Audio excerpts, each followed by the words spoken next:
It's turn it down. Turn it down. Turn it down. What is up, y'all? Robert Sykes, KetoSavage.com, and Crystal. Crystal Sykes, KeyLadySavage.com.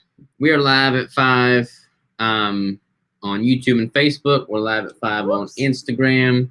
So I can't get this thing to stay. why is it? Because it stinks.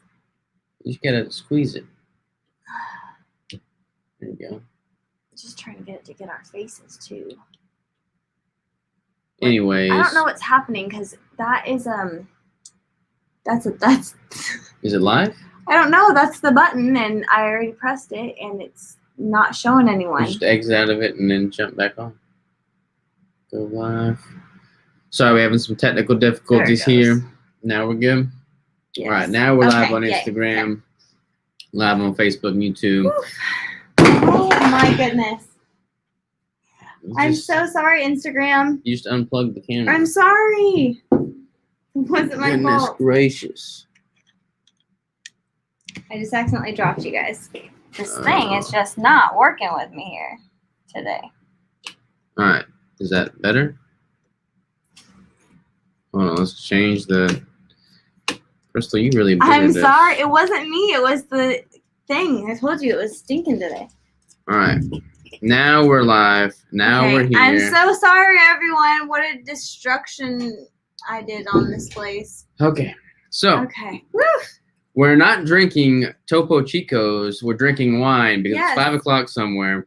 Yeah. Cheers. And because Topo Chicos apparently have all this crazy PFAS in it, which is a chemical, man-made chemical. I've got the article pulled up on my computer right now. Everybody started sending me this article because everybody knows that we drink a lot of Topo Chicos.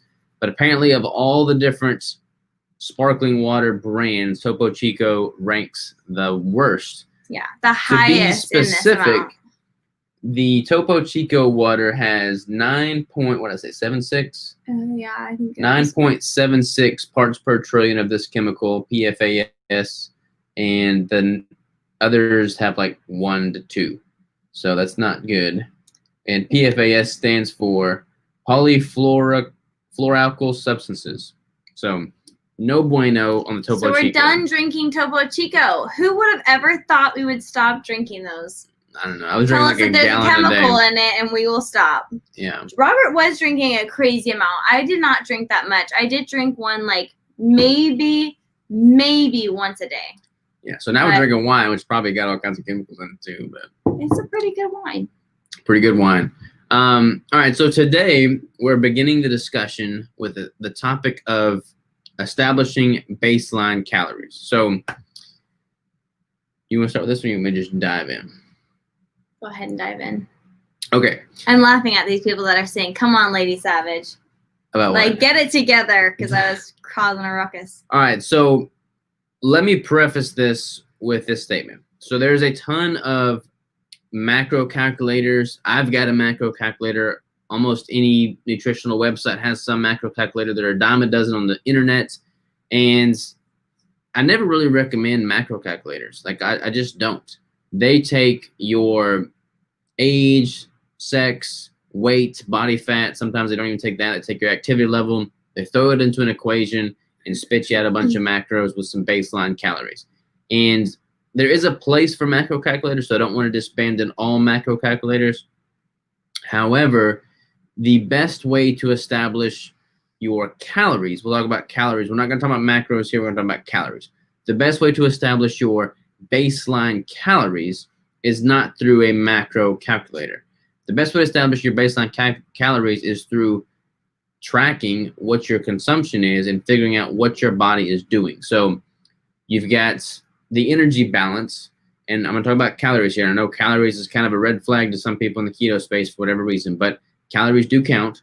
And there is an energy balance. There's a lot of other factors at play: hormones, metabolism, genetics, all that comes to the picture. Types of food, all that comes to the picture. But calories do count.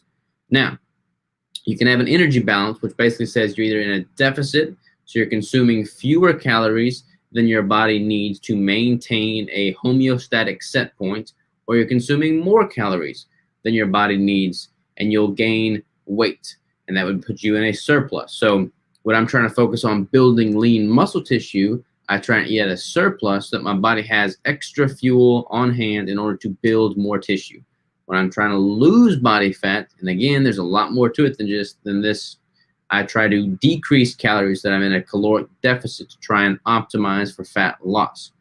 Now, before you can know if you're in a surplus or a deficit, you have to know if you're in a maintenance. You have to know what your maintenance is. And there is a pretty broad range as to what your maintenance is.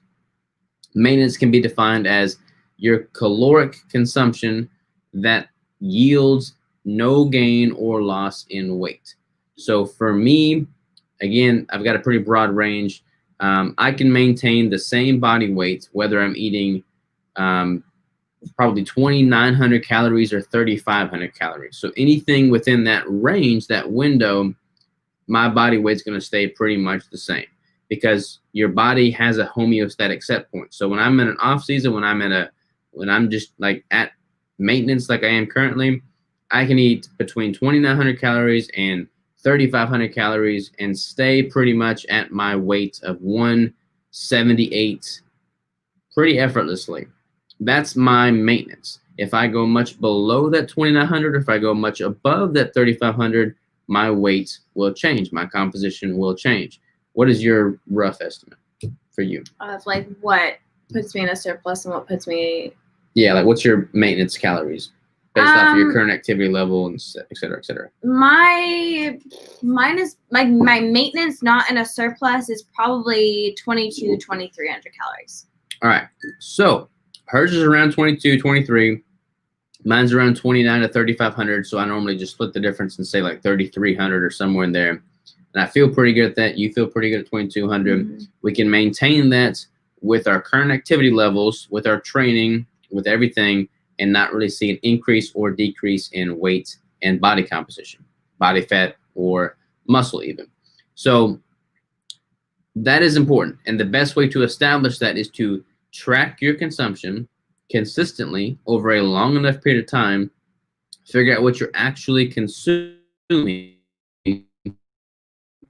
other variables that you possibly can within reason, and then hone in on that. That is so much more valuable than just plugging in your stats to a random ass calculator online and hoping that it gives you an individualized, customized baseline calorie. Do you agree? Totally agree. Totally agree. Because so many. Yeah, you have to take so many things into account. And, as you can go really in depth with this, or you can go pretty simple. And the best, most easy way for the average person just trying to get their baseline calories is to do exactly what Robert said.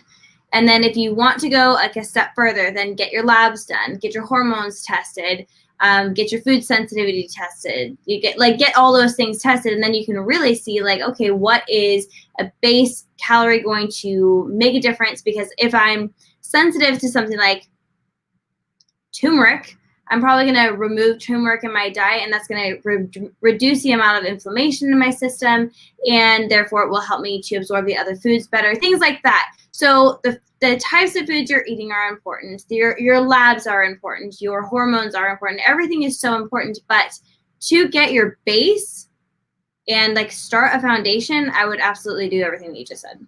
Yeah, and like we always go further. Sorry. Yeah, and like we said, the types of fats that you're consuming matter. I just got done recording an amazing podcast with Brad Marshall. We talked about that.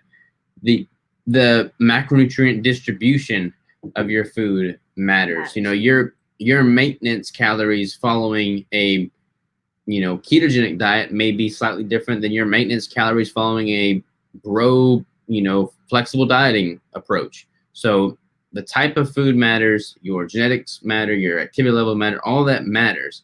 But with whatever diet you're following, having a period of time, which is going to take more than a couple days because there's a lag effect. I mean, it may take a week or two or even a month before your body shows you any sign of how it's responding from a weight and composition standpoint based off of the food you're eating.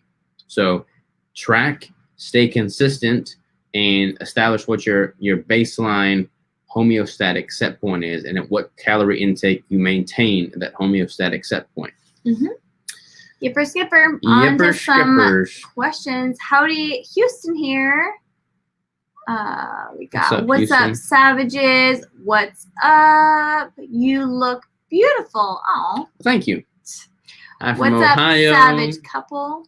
What's up? Everybody's making fun of you for dropping everything. Got you live. Yeah, what's up? This is my typical life. Like, I'm just a hot mess all the time. She hates the fact that there's no more Topo either. I know. We're so sad. But we do have a soda stream. We got it as a gift. We got it as a gift for our wedding. And we have used it a lot. Then Robert got hooked on the Topo Chicos just because they're so convenient. And so we're going to start doing the soda stream again. Y'all should make some what's up, man? savage headbands and scrunchies. I can't get behind scrunchies. I know that it's like a big thing that's coming back, but like What's between scrunchies and a headband goes around your head. A scrunchie is like a big old thing that goes around the thing. Oh, for like ponytails and stuff? Yeah, like that was like the 80s thing? Totally 80s, totally 90s. Like, I lived that, and I don't need to relive it. My mom used to wear those. She still does, I'm pretty She sure. still does, probably. She's stuck in the 90s. Well, they're just, like, convenient. When you have them for, like, ever. I make my sparkling coffee with Topo Chico and cold brew concentrate. I know. It's so sad. I know. We're having, like, Vintage Girls. You're the one that sent me the link to the Topo, so thank you for sending that, and thank you for ruining my day. To be in ketosis requires calorie restriction, as even much fat can kick you out of ketosis. So for one trying to gain as much size 0 as possible, lifting weights, I'm no longer convinced keto is ideal. Does that say FU? It looks like it. First of all, let me clear up some of this information. First of all, if you actually just said FU on live, then I don't really even care to read. Okay. But out of respect for the rest of the humans that are on here, I would like to say that you do not need to be in a calorie restriction to be in a state of ketosis. You can have plenty of fat, plenty of calories, plenty of protein, and even some carbs to maintain ketosis. Now, I just spoke with my sister yesterday, and she was like, I'm starting keto, and I'm like a month in, and now my number says 0.3. I'm not really in ketosis. She was worried about her ketones. And my thought process is, you are in ketosis. You are using those ketones as your fuel. Therefore, sometimes your numbers will dip, and sometimes they will spike. Sometimes if you're a female, then it'll change around your cycle. If you're stressed out, those numbers can change. So if you're chasing the number on the ketone monitor, I would have to say that I would maybe learn to adjust that way of thinking and don't chase the numbers on the ketone monitor. That's not the way to go about it. The way you want to go about it is, are you feeling good? Are you eating plenty of fat? Are you eating sufficient enough of protein, and then are you keeping your carbs low? Are you counting net or total carbs? But being in a state of ketosis does not require you to be at a calorie deficit at all. I promise you this. We've been doing it for many, many, many years. 5 for me. And I promise you I've not been in a deficit this entire time. You haven't built any muscle this whole time, Shut up. babe. What's up with that? Dr. Clemens explains too much fat can kick you out of ketosis. Everyone's going to have their own opinion, but I don't personally believe that. And there are going to be different people who are going to say different things. But out of my own experience, I have not experienced being kicked out of ketosis. Yeah. However, being at a surplus can make you have a lower ketone number. You will have lower ketones on a monitor if you're in a caloric surplus. That does not mean you are not fat adapted. Right. Which is what the primary goal of being in ketosis is. And producing ketones. All right. Day 1 for me, Robert. Can you talk about the need or not of CLA? All right, so there's like a million different acronyms in my head right now. What is CLA? What CLA are you referring to? I just got off of a podcast and we talked about every acronym in the book, and I'm probably assuming you're not talking about the acronyms that we were talking about. So what CLA are you referring to? Is there any proof to show that gaining muscle mass on keto diet is superior? let me get this one first. Okay. Michael says you need to work on your bow shooting, bro. We need to tighten up that shot group to get some venison. Hey, that was at a far range for me, man. I think he's talking to my Instagram post the other day. So that was at a new distance for me, and all of my actual shots on a deer would be much closer range than that. And my shot group is pretty tight when I'm at my ideal shooting range, but I can always tighten up that grouping. So I agree. What's this question? Is there proof to show gaining muscle mass on keto diets is superior? All right, so there is Keto Savage's proof. Yeah, Keto Savage's proof. There you go. So there's not honestly a whole lot of really good published scientific literature about gaining muscle on keto, because most of the literature, most of the studies are done using test subjects that are only adapted for like a week or two. Like there's not really any long-term studies that look at athletes that have been adapted for a significant period of time. There's a few, but not really with a priority placed on muscle hypertrophy. There's a couple endurance studies, but again, they're all done on participants that are not really adapted for any significant length of time. So it's hard to get people to agree to take a study and do it over the course of months, if not even years. So unfortunately, the data is not really, there because there's not really a good participant pool to pull from. Yeah, and it's really cool when you can live it out yourself. Like I've been keto for 5 years. I've also been lifting weights for 5 years, and I hadn't been prior to being in a state of ketosis. And I would have to say that I'm really proud of how far my body has come in those 5 years.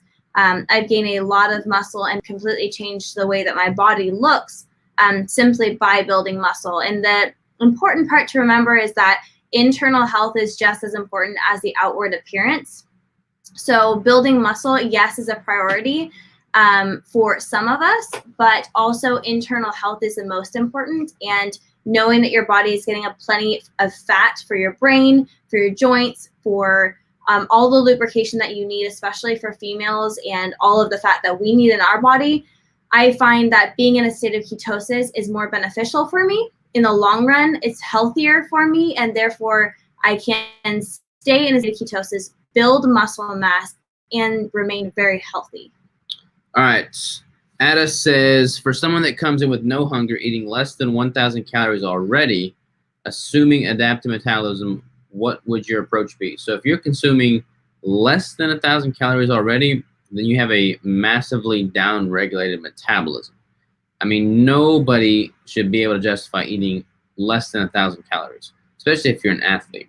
So I would highly encourage you to increase your caloric intake. And there's a strange phenomenon that occurs when you eat very little for very long. Your entire hunger signals, your hormones are all skewed and thrown out of whack. So a lot of people will be chronically under-eating, start increasing calories, and notice that their hunger, counter to what you would think, actually increases. So I would definitely start titrating that fuel intake, that food intake up. They did say, like further down, it said didn't say FU. It did say the letters F and U next to what was said. So it looked like it's a good thing. I'm glad it didn't say FU. It looked like someone had said that, but we aren't judging you either way. We're just gonna skip that part. All right, I'm getting behind over here. Okay, I got LOL, I love scrunchies. I was wearing one every day. The thin elastic won't hold my hair and it hurts.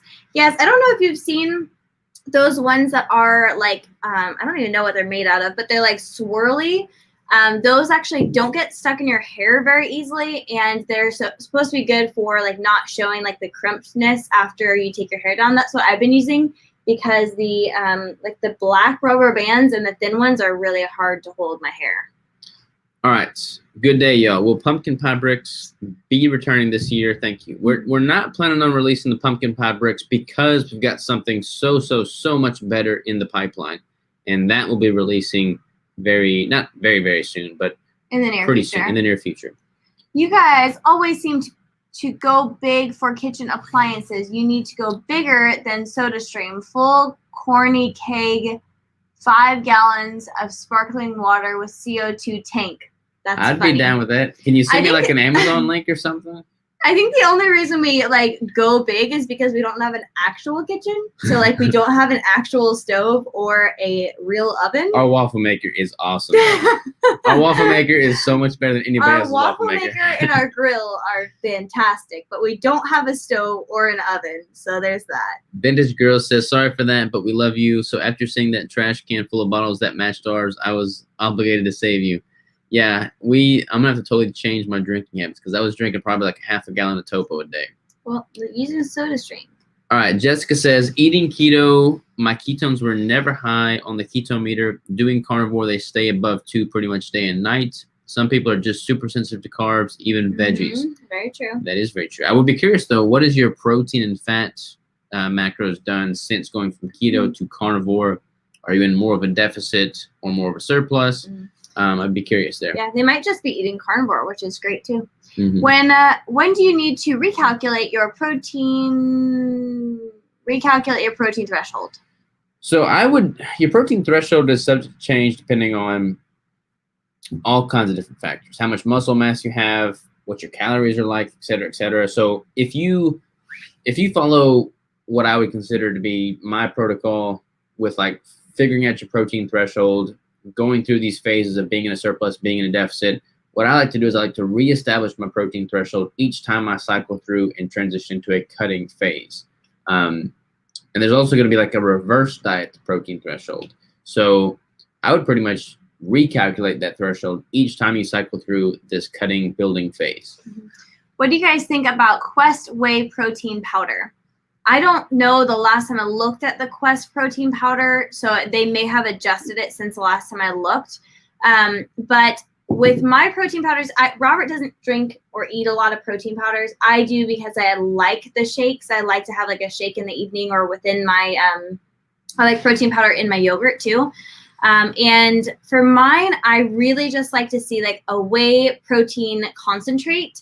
And then I like to see maybe a sweetener and maybe a like a flavoring. So you don't really want to see a whole bunch of added things, maybe some electrolytes and things like that, but not a lot of added ingredients, not a lot of like acid this and natural flavor that and all of these other things. Actually, what's Mike's company? Myoscience. Myoscience has a really great whey protein option. It's a very great type of protein to use. It is, I think it's unsweetened, and I think it might be unflavored, or maybe it's vanilla, but it is unsweetened. And for me, I would rather use something like that. I do use that. And then you can add like a cocoa powder or a vanilla extract or something like that yourself, and know that you're getting a really high quality protein. But I haven't really looked at the Quest, so if you want to send us a DM of like the picture of the back of the Quest thing, we can tell you our opinion on it. All right. Wow, your calories makes me think I need to eat more. 1,800 to 2,000 calories. Currently 5'10", muscular build, exercise every day, 45 plus years old, male, goal, lose fat, weight. So yeah, if you're 5'10", you're taller than me. I'm 5'8", and 5'5". I'm taller than Crystal, in case y'all are wondering. But yeah, I would definitely try and, 1,800 calories, 2,000 calories is not that much, especially at like a maintenance. So like if you're at 1,800 calories for the tail end of a cut, that's fine. But I wouldn't want to maintain at that low. So try and increase calories and see how your body responds to that. Sometimes our bodies get used to the smaller amount that we're eating. My brother and my dad are both, they're both tall. They both, are doing physical things with work, and they eat less than I do on a regular basis. And that doesn't mean that I'm doing anything super right or they're doing anything super wrong, but they've just adjusted to eating less food. Therefore, their metabolism has downregulated and they can get away with eating less food, but they aren't going to continue to lose weight if they continue to eat that little. So you need to have that time of being in a surplus and eating more food, ramp up that metabolism, and get that body feeling a little bit better. All right. CLA, conjugated linoleic acid. This is actually what I just had the podcast on, so this is quite fitting. So linoleic acid is an 18-chain single bond carbon polyunsaturated fat. So obviously, you don't really want a whole bunch of polyunsaturated fats, and specifically, you don't want a bunch of linoleic acid. So, the podcast I just did was with Brad Marshall, and if y'all have checked into him at all, you know kind of where his stance is on it. But we dove super deep into linoleic acid, stearic acid, monounsaturated fats, polyunsaturated fats, saturated fats, and the differences therein. And I am not interested in incorporating a ton of linoleic acid into my diet. A lot of your vegetable oils, your canola oils, your soybean oils, those are all very full of linoleic acid, which basically make your fat cells, your adipocytes, insulin sensitive, which is not good. You want to be insulin sensitive on a macro level. You do not want to be insulin sensitive on a fat cell level. And that's what we talked about on the podcast. And that will go live. I'm not sure when that goes live, but it's a very interesting podcast. But all that to say, I am not a fan of incorporating a ton of linoleic acid. I would avoid it. And unfortunately, I told this to Crystal today, and she broke her heart. It's kind of like Topo Chico breaking my heart, is that she eats a lot of chicken and pork, but the chicken and pork are fed a mainstream diet of soybean oil. So the chicken and pork have a very high linoleic acid content, almost as high, in some cases higher than what you're finding in canola oil. So if you're on keto and you're avoiding vegetable oils like canola oil like the plague, but you're eating a bunch of chicken and pork from mainstream grocery stores, you're probably getting and ingesting a lot of this linoleic acid. So I would avoid it. Yeah, so we got to like try and eat more fish and ground beef and just steaks and things like that, which is really hard for me because I much prefer chicken and beef and pork. Sorry. Jessica says if I eat over 1,200 calories a gain, I'm having a DEXA scan and RMR tested again this weekend. In January, my RMR was 1364. Okay, so there are ways to increase your metabolism. You can upregulate your metabolism by eating more, by training hard, by building more lean muscle mass. And 1,200 calories is not a very good maintenance. So you should try and work to increase that. And if you gain a little bit of body fat in your initial attempt to increase that, that's a price worth paying. Yeah. Because with that initial gain in body fat, you're also going to be building muscle in the context of resistance training. So I would definitely embrace that little bit of weight gain and try and ramp those calories up. I do want to also mention, just because I am another female able to tell you, when I get my DEXA scan done, my RMR says is about 1,500 calories. What? I just realized that I've only had like 5 sips of this wine and I could feel it a little bit. Oh my goodness. I'm a lightweight. Okay. Anyways, my RMR says that it's about 1,500 calories, but on a regular basis, I'm eating well over 2,000 calories, generally between the 2,200 and 2,500 calorie range. That means that I'm eating almost 1,000 calories more than my RMR is. And so that number can only be so accurate. So many people go off of that number, and it's really, it can be really harmful because a lot of times that number is extremely low. I would never suggest someone eat the 64 or something that you were mentioning. I would never recommend someone eat that little. So try to push it, and you might gain a couple of pounds in the very beginning, but your body will regulate, and you will see that you're actually, as you increase your calories, your weight might increase a small bit, but then it'll regulate again, and you'll be able to eat more food. I promise you, it is definitely worth it. Definitely. We should make that study happen. Totally agree. Yes, we should. Does too high a protein kick you out? Been keto for 2 years and doing first bodybuilding prep. All right, so protein is such an interesting topic. We get asked about protein all the time. We do. There is definitely a point of diminishing returns with protein. You can over exceed your protein threshold, and then there's not really any benefit. Your body can only assimilate so much protein at a time anyways, so there's no sense in just over consuming protein. An excessive amount of protein is going to cause a downregulation of ketone production. I'm laughing at someone's comment. It's fine. So don't over exceed protein. Like, too much protein is not a good thing. But contrary to what everybody touts about the thermic effect of food and all the benefits that protein have, protein is a great thing. You need protein, but consume adequate protein. Consume optimal protein. Don't over consume protein. Mm-hmm. Someone said, I thought you looked lit when you started. Your face is all red.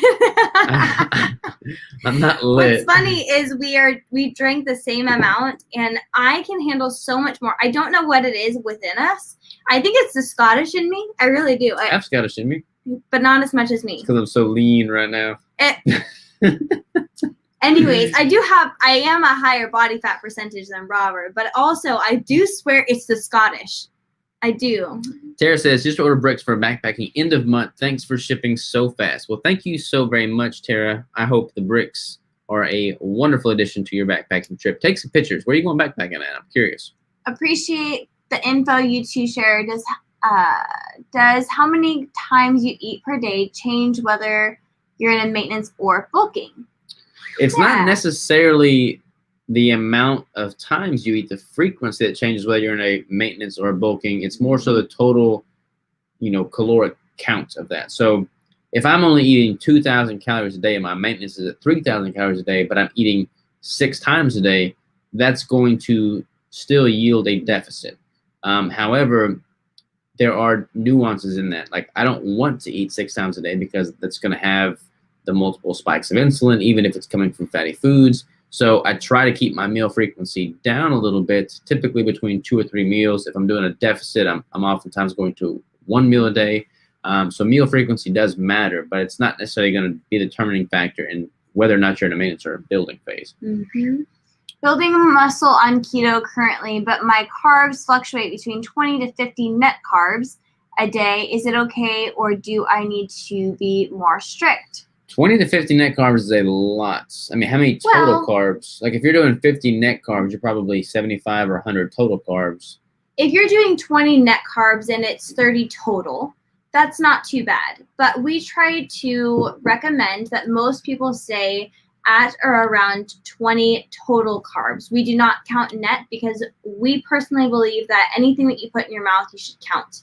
That goes for collagen, that goes for all the fiber, that goes for sweeteners, everything like that. You should count it because you're putting it in your body and your body has to do something with it. So you should count all of those calories. If you want to choose to do net, that's fine, but you might find that you might have a little bit harder of a time knowing exactly how your body's going to respond. So my first suggestion would be to switch to total carbs. Especially if you're eating a bunch of like aftermarket products that are advertising net carbs, because I mean, some of these bars out there, they'll advertise like 1 gram of net carb, but they'll have like 27 grams of total carbs. Yeah. So which is just not cool. There is a point where the net carbs can be not optimal, and then there's a time where you're eating a lot of vegetables and things like that. However, my first suggestion would be to start counting total and just see where you are with your total, and then see if you can knock those down, like 10 carbs at a time each week, and then you would try to stay between 20 and 30 total. All right, Deb says, carnivore for a couple months. My ketones are never over 1. I thought that was good.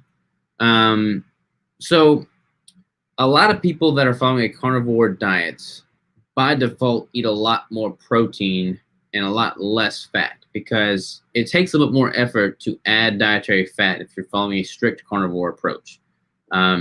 So if your ratios are such that your protein exceeds your fat considerably, and also if you're in a much of a surplus, then it's going to be very hard to have very high ketone readings. So I don't want you to necessarily chase the ketone readings on the scale, but there is something to be said that if you're over-consuming protein relative to your dietary fat, following a carnivore approach, you're not really registering any ketones. So I would maybe try and incorporate more dietary fat with your carnivore approach using like beef suet or something like that.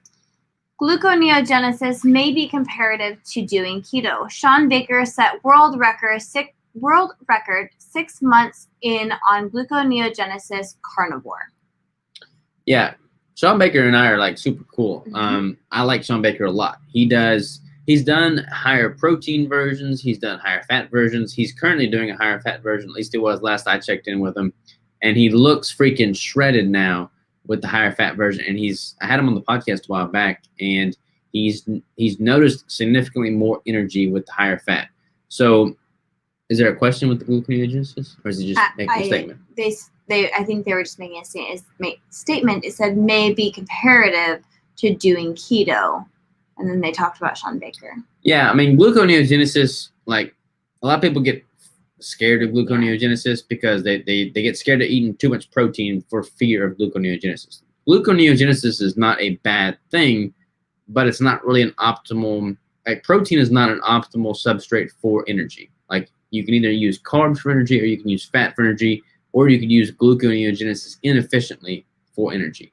It's not really optimal for a primary fuel source. So I don't really encourage you to kind of play in that area, that shade of gray there. Yeah, which is why we choose to do like a higher fat ratio and really use that fat as our energy rather than the protein.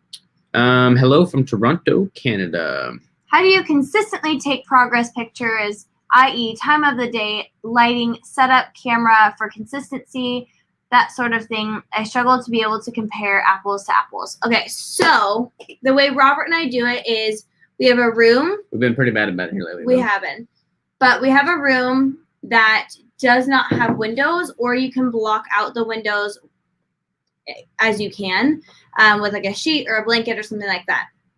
Then if you have someone available, they can also mark, like you can mark on the floor where it is. I know exactly where I want the camera to sit when I'm doing Robert's progress photos, because I am the one that's consistently doing it every time. So you can make a mark on the floor. You can do it on the edge of a carpet or like a rug. You can do it like, you can line it up with a chair or whatever, something that is constantly there. And then, so that first thing in the morning. Yes, first thing in the morning, before you've eaten or drank anything, and just always keep that like super consistent. If that means like we have been doing we had been doing ours every other Monday, and that was like a consistent thing. We woke up knowing that we were going to take progress pictures, do measurements, and all that kind of stuff. So try to pick a room with either no windows or cover up the windows. Try to do it first thing in the morning, on a specific morning, either weekly, bi-weekly, or monthly. And then if you can, find someone to help you with it or make a marking. What? Or don't cover up your windows and try to impress your neighbor. I'm just joking. Robert's a dork. All right, I missed one over here. I like the Jacko malt one pretty well. Protein. You have mentioned on videos, podcasts, and Sunday newsletter nootropic type supplements. Do you still use or have any updates about your experience using them? Yeah, every day, every morning. Did I use them? A couple of nootropics. I'm kind of experimenting. I'm always experimenting with nootropics. Nootropics get me excited. Keto Brains is a coffee creamer nootropic that I've been using every morning in my coffee. It's got alpha GPC. It's got L-theanine. It's got lion's mane. It's got a couple different things. It's got a really effective dose of those things. A lot of nootropics, they put like a proprietary blend in there, and you don't really know what the quantity is, and it's probably not even an effective dose, and they overcharge for it. So make sure you know what the breakdown is, but the Keto Brains coffee creamer has been really good. And then Bulletproof sent me one called Smart Mode, and I really like that stuff. Smart Mode's been really good. And then what's the other one I've been playing with? I forget. But I'll probably make a newsletter post on it this weekend, so you'll see it then. But yeah, I haven't been using any at all, and Robert has been. Crystal is so smart naturally that she doesn't need any nootropics. That's right. Deb says, "I thought you looked lit when you started. Your face is all red." Keto for sprinting or really fast reaction speed, MMA. I don't know if ideal, ? Of course, if you're eating a keto carnivore diet, you do get a lot of creatine in many pounds of meat a day, so it may actually be. So I would still supplement creatine even if you're following a keto carnivore approach, because in order to really hyperhydrate your body on a supraphysiological level with creatine, which is optimal, even if you're eating a bunch of meat, you're not really going to get that amount. So I would still supplement with creatine. It's cheap. It's effective. You might as well. And from a sprint performance standpoint, from a MMA standpoint, you're going to be able to notice an improvement after you've been adapted for a significant period of time. When you first adapt, like your ability to be super quick with keto comes at a later phase in the adaptation process. That's not going to be the first thing that you notice when you go keto. So that's going to come a little bit later. I notice myself now, having been strict keto for 6 years, that my ability to not bonk and low battery, not bonk, and also not fatigue in very glycolytic demanding activities and sports has been enhanced significantly. But I didn't really notice that when I first started keto. So that is really when it comes to your length and level of adaptation. Here's another 2-in-1 question. Fish should be wild caught, right? Too much metal and mercury? ? Yeah, a lot of the farm raised fish, and it's just you're gonna get a lot more mercury. And you also don't want to get a bunch of predatory fish. So predatory fish are going to have typically higher mercury content than non-predatory fish. So you want to avoid stuff like red snapper and things that are predatory. Someone said 1,200 calories is too little. I am massive and eating 1,300 calories. First of all, we need to find a little bit of grace in us, because saying that you're massive is probably not the best way to make your mind and your heart happy about where you are. But on another note, 1,300 calories is really low for any human being. A small child could eat more than that and should probably eat more than that as they're growing. But our child's going to be jacked. But the reason why a lot of people find themselves that they might be a little overweight and they're eating so little is because they've actually downregulated their metabolism by eating too little. And if you were to actually increase your calories and increase your food, you might actually notice that your metabolism will actually increase, therefore leading to either weight loss, feeling better, feeling more energized to allow you to have a little bit more activity and things like that. We actually find that the majority of our clients that come to us who are overweight and are looking to lose weight are generally eating around the 1,000 to 1,500 calorie range, which means that they've been consistently eating too little for a very long time. So what we do first is increase their calories and really just try to get them healthy, get their metabolism ramped up again, and get that feeling healthy. So as you might feel like you're massive, as you would say, and eating only 1,300 calories, my first suggestion would be to eat more. Yes. I'm way behind over here. Deb says, I was definitely eating a lot of protein in the beginning, now 1,500 calories, alternating 80-20 with intermittent fasting. So yeah, 80-20 is a pretty high fat ratio for sure, but nothing wrong with that as long as you're getting enough protein overall. I don't know what your lean mass is, but you want to make sure you're getting adequate protein. How many grams roughly should be added for protein when adding weight training? I'm 5'52", 117 pounds, and doing weight training 2 times per week. So as you get older, you're going to need more protein.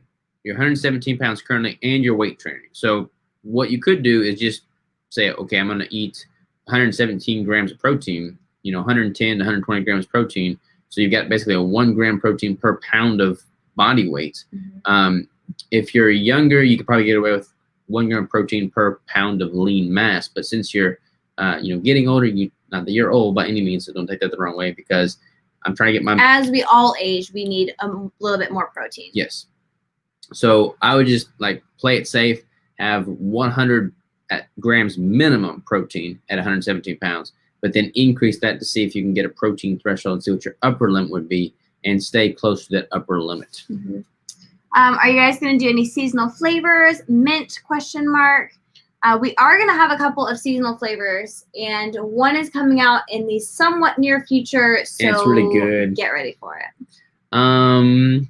Hello, cute couple. My first week in DSK. Well, yay. Awesome. Debbie, let us know how it treats you. Best of luck to you. Fantastic nootropic info. Thanks. You betcha. Deb says, I was using, I think, Perfect Keto Nootropics, and then I read that there was exogenous ketones in it. I shouldn't use that, right? Mm-hmm. Yeah, I'm not really a fan of exogenous ketones. There is a place for exogenous ketones, but not really in most people's standards, especially if your goal is to lose body fat. I'm not really a fan of using, not nootropics. I do like nootropics, but I'm not a fan of using exogenous ketones, because it's kind of like, there's not honestly a whole lot of science out on exogenous ketones, but think about it like steroids. If I'm taking steroids, which I'm not, to build muscle, my body's internal production of steroids is going to be downregulated. If I'm trying to produce as many internal ketones, endogenous ketones, but I'm taking in a bunch of exogenous ketones, it's not going to bode well for my body's ability to have fat oxidation and truly make the most of my internal creation of those ketones. Any suggestion for lower legs, mild edema? Are your Lower electrolytes legs. dialed in? Like if your electrolytes are out of flux, that will definitely lead to edema. So I don't know if Yeah. this is in the context of your electrolytes being balanced. Or if not. it's a regular, consistent edema. Have you been, okay, I have been in a surplus for 10 plus months and gaining too much. I do seem to have a slow metabolism, maybe because of almost no estrogen, thyroid since teens, and multiple autoimmune. How to start losing? Go ahead. So you don't necessarily want to just like transition into a surplus, gain some weight, and then go right back into a deficit. You need to let your body, adjust and reacclimate and restabilize at that surplus, while also ideally prioritizing, lean muscle gain. So if you're training during that surplus time, that's going to be optimal. And then after you've let your body have the time necessary to stabilize. So like a lot of people are chronically undereating and they transition into a surplus and they're there for a couple months. They go right back into a deficit. Like for me, I'm only in a deficit for 6 to 8 months and I'm in a surplus for 3 years before I transition back into a deficit. So you want to make sure ideally you're in a surplus for a longer period of time than you're in a deficit. Why eat carbs at all? So much simpler. I found to eat keto and carnivore, fat from marrow, suet, and tongue. I think that for a lot of people transitioning from a standard American diet, it's easier to just adjust. And maybe people start eating with the net carbs, and then they start eating total carbs, and then they start eating less carbs.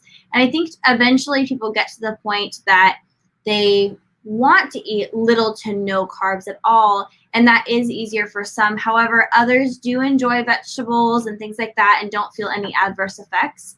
So that would be the reason why I think a lot of people would enjoy it. We generally eat primarily meat, but like I like yogurt, and yogurt does have some carbs in it and things like that. So everyone just has their own little lifestyle.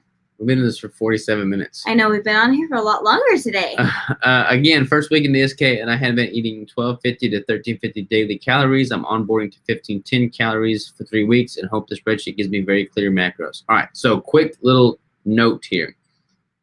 The spreadsheet in DSK will allow you to move into phase 1 after you hit that 1500 calorie mark.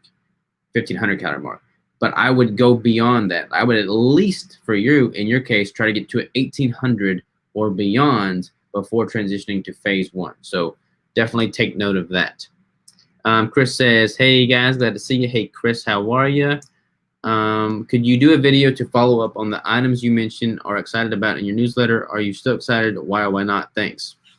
That would be a really good video, actually. Yeah, so I will do that. Thank you for the suggestion. We need 110 to 150 grams of glucose, even in ketosis, for blood sugar. That is false. You do not need that much dietary blood glucose. It says gluconeogenesis way to get it. Yeah. Gluconeogenesis. You don't have to consume any dietary glucose. Your body can produce any glucose necessary. Mm-hmm. Your brain. It's proven science that your body can produce any glucose that your body actually needs, and you don't need to ingest any of it. Yes, your brain needs some glucose. It is mandated to have some glucose, but your body is able to produce that 100% internally through gluconeogenesis. No dietary glucose necessary. All right, could you, because the macro calculator isn't clear, at which level should I start with your online calculator? So it depends what you're trying to do. With regard to the macro calculator, kind of what I would do is, I don't know if you saw the very beginning of this entire live, but I would start there first. If you've been tracking your macros, if you know what your maintenance is, then start there. If you have not, the macro calculator is a good starting position, but I would ideally always recommend kind of doing this on an individualized basis and tracking for a while first to figure out what your actual maintenance is, as opposed to using any calculator. You have a couple of people who are sad about the Topo Chico as well. I need a new scale. Which do you recommend? One that measures more than just weight. I love our scale. It's kind of expensive. I think it was $120. It is the Withings scale, the Withings Plus or something like that. But it's really, really good. It syncs to your phone and it's super user friendly. Highly recommend it. Love you guys. Well, we love you too. Thanks, guys. I appreciate you. Well, thank you, Deb. Rich says, sitting at 300 after losing 50 pounds and stalled. Any advice? So I don't know what your caloric intake is like. Maybe you need to do a reverse. If you still have plenty of calories to work with, then you can continue to cut down. Definitely try and use resistance training and cut your calories gradually. Don't try and just whack away your calories, especially if you have a lot to lose. You don't want to just cut your calories drastically overnight. Be very, very conservative in those taperings of your food intake. Swin says, I'm jogging 2 on 1,300 calories. I just want to be thin. I'm counting everything. So you are going to hate this. You're going to hate me for this, but I'm going to tell you the exact opposite of what you're doing. And you can keep doing whatever you're doing. That's totally fine. But I would like maybe just to share my input. You can take it, leave it, whatever you want to do with it. My battery's about to die. Mine is too. 1,300 calories is too low. Honestly, it's too low. Even if you want to be so thin, even when you are thin and you are as lean as you want to be, you should never be eating 1,300 calories. That's first and foremost. Second of all, a lot of people think that cardio, jogging, running, things like that are the way to be thin and the way to lose all the weight. And really, really, I promise you, even if you don't want to be big and bulky, resistance training is the way to go. The more muscle you have, the more calories you will burn just by sitting in your chair. And the more muscle you have is not meaning big and bulky. It just means that you're going to have a lean body tissue. You're going to have like a strong structure, and you can form your body to whatever shape that you want it to be. But there's nothing wrong with having strong muscles, and they don't have to be big and bulky. You really have to try hard to get big and bulky. I promise you. I've tried. It doesn't work. It does work, but it's not very easy. So my one suggestion to you would be to start resistance training, and you can start with bands. You can keep up with your jogging if that's something that you enjoy. Keep up with your jogging, get that cardiovascular system up and running, but also maybe incorporate some resistance training, even if that's like 15, 20 minutes a day and using some bands. I promise you cannot go wrong with building a little bit of muscle, eating a little bit more food, and building your body the way that you want it to be. I used to be very skinny. I used to be skinny fat. So even though I was thin, I was like at 30% body fat, and I was so skinny. I weighed so much less then than I do now, and I look way different and way better. And the way that my body shape is way more formed than when I was just skinny and thin. Because you can be unhealthy and still be skinny. You can still have a really high body fat and still be skinny. So just keep that in mind and keep that total health in mind too. All right, my battery's about to die, so I'm just going to lightning round these last few here. Okay. All right, so I've been playing around with fasting. What do you think of 48-hour fasting every 2 weeks for fat loss? So I don't ever recommend extended fasting in the context of being in a caloric deficit. So fasting is great, but I only recommend doing it in the context of a caloric surplus. All right, can you spell the name of the scale you recommend? It's Withings, Withings.